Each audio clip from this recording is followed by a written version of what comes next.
Agora, essa história que os estados nacionais estão diminuindo de importância é uma história da carochinha que os países ricos nos contam. Porque o Estado Nacional, por exemplo, norte-americano, vai muito bem, né? Inclusive, digamos, bem do ponto de vista de força do Estado, com gastos militares como nunca houve antes, né? Com um empenho direto, digamos assim, dos agentes comerciais do governo americano para defender os interesses das empresas norte-americanas, o que é normal, aliás, né? Então, agora, aí eles nos dizem, não, o Estado não tem importância, quer dizer, não estou dizendo que eles, norte-americanos, mas esses pensadores da globalização muitas vezes nos dizem isso.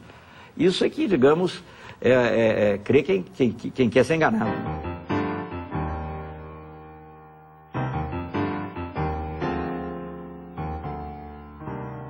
O que nós estamos estudando aqui é, sobretudo, essa relação entre globalização, isto é, o grande dinheiro, a grande informação e o território.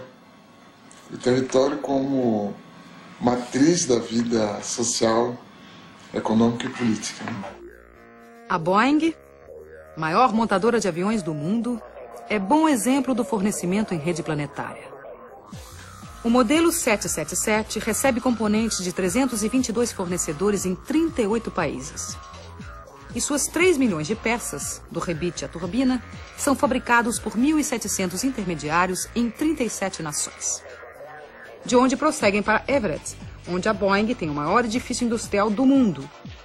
Na montagem final, a Austrália fornece os lemes de direção e profundidade. O Canadá, a parte posterior das asas.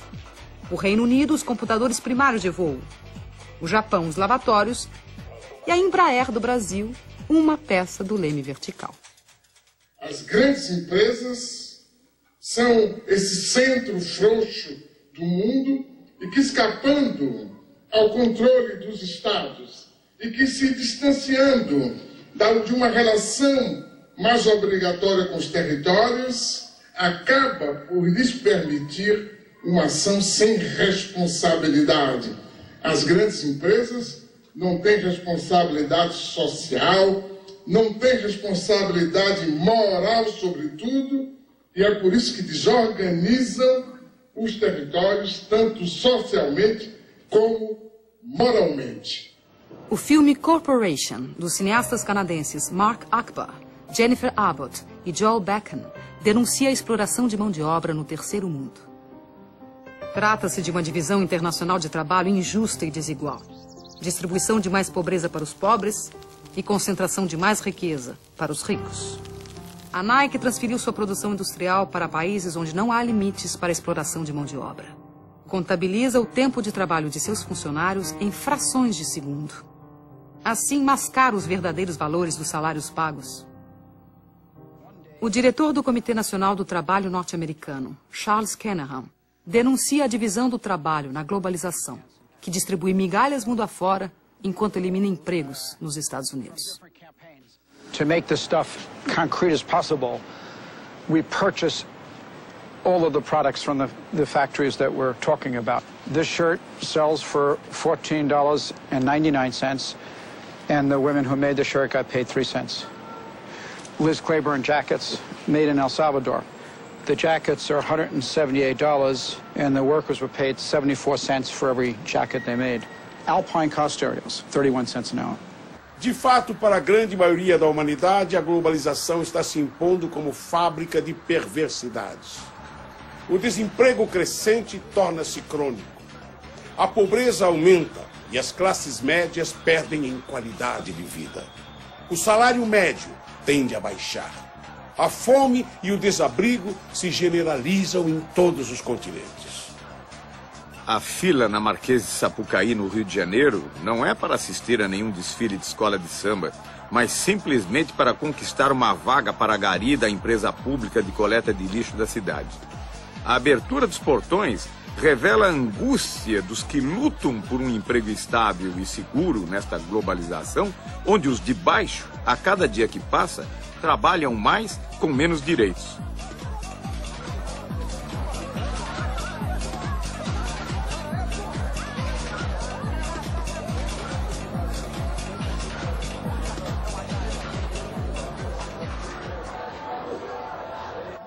O desemprego aparece já como uma coisa normal.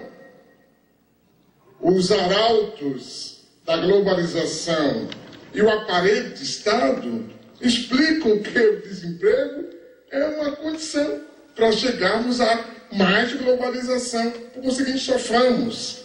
Aumentam também o número de pobres. Há mais 600 milhões de pobres hoje do que em 1960. 1,5 bilhão de pessoas ganham menos de $1 por dia.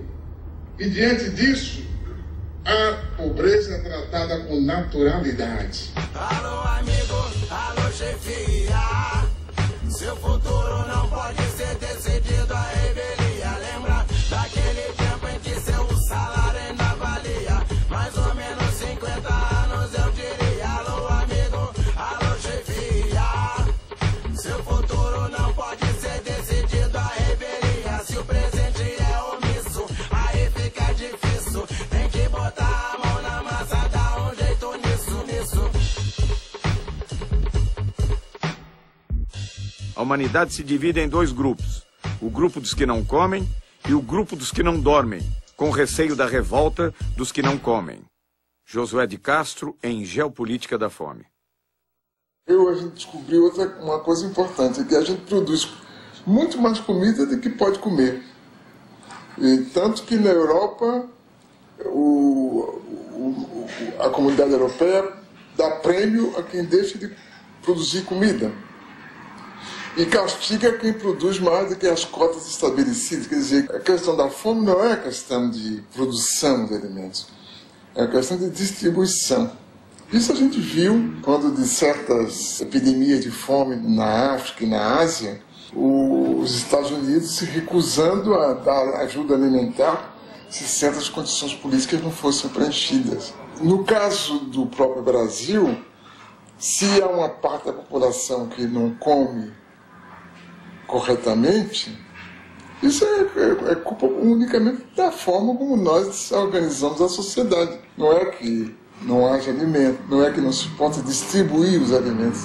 Apenas nós decidimos que alguns não devem comer, porque acaba por ser uma decisão, que se depois de tantos anos a gente aceita tranquilamente continuar discutindo a questão da fome, que me parece uma vergonha. A fome já não nos surpreende. Convivemos com ela cotidianamente, entorpecidos pela realidade que nos cerca. Caso o receituário do Banco Mundial seja seguido, teremos que aprender a conviver com a morte pela sede. There is a move right now to take over all the water resources worldwide. They are calling it, the transnational corporations are calling water blue gold. Hoje, mais de 1,5 bilhão de pessoas em todo o planeta não têm acesso à água. Mais de 3 bilhões de pessoas utilizam água sem tratamento, o que provoca diariamente a morte de 30 mil indivíduos no mundo. Nos últimos 10 anos, as transnacionais da água orquestram uma estratégia de controle do planeta. Empresas do setor têm suas ações fixadas em bolsas de valores dentro da lógica financeira, que nada tem a ver com a lógica da solidariedade.